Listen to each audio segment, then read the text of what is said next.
Hi everyone, welcome to the fourth instalment of my Historical Clarinet Diaries. This week's clarinet of the week is my Grenser A clarinet. So last week I played my Grenser B flat clarinet. This is the A clarinet version of the same model. The reason that I chose this week is because perhaps like a lot of clarinet players, I feel like I don't get to play my A clarinet as often as I would like. I use it in orchestra but not very much for solo playing. So I wanted to spend a week just getting to know it a bit better.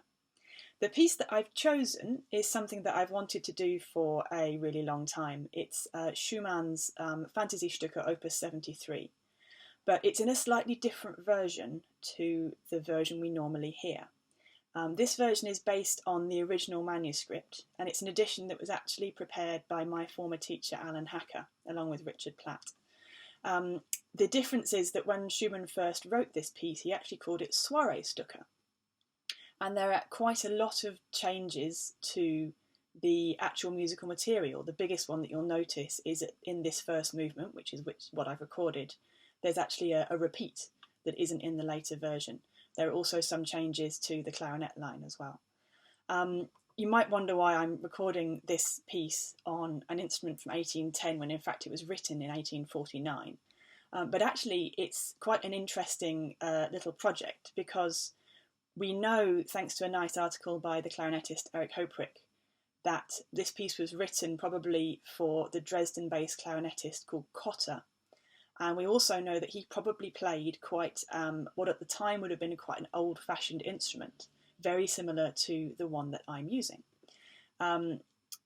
My instrument is by the Dresden maker Grenser, and Kotte used an instrument by the slightly later Dresden maker Bormann, which would have been only very slightly more advanced with perhaps a couple more keys.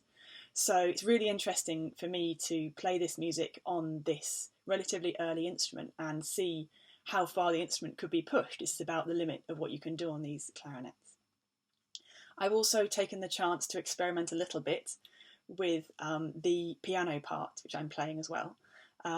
I'm not a pianist, really, but I have taken the opportunity to try and incorporate some ideas about 19th century piano performance practice, particularly to do with breaking and rolling chords even when it's not written, and also sometimes allowing my hands deliberately to be out of sync with each other, so the left before the right or after. And these are things that we know are really well documented in early sound recordings of pianists who were active in the 19th century. So it's just fun to experiment with them a bit. I highly recommend that you, if you like this, that you check out some either early recordings or pianists who do this much better than me, because they're proper piano players. If you're enjoying these historical clarinet recordings, please do click the button below to subscribe so that you get notifications about what's coming up. And if you have any questions about what I'm doing, about early clarinets, about the music, do just pop a question down below in the comments as well, and I'll do my best to answer them. So I hope to see you next week, and in the meantime, stay safe. Bye bye.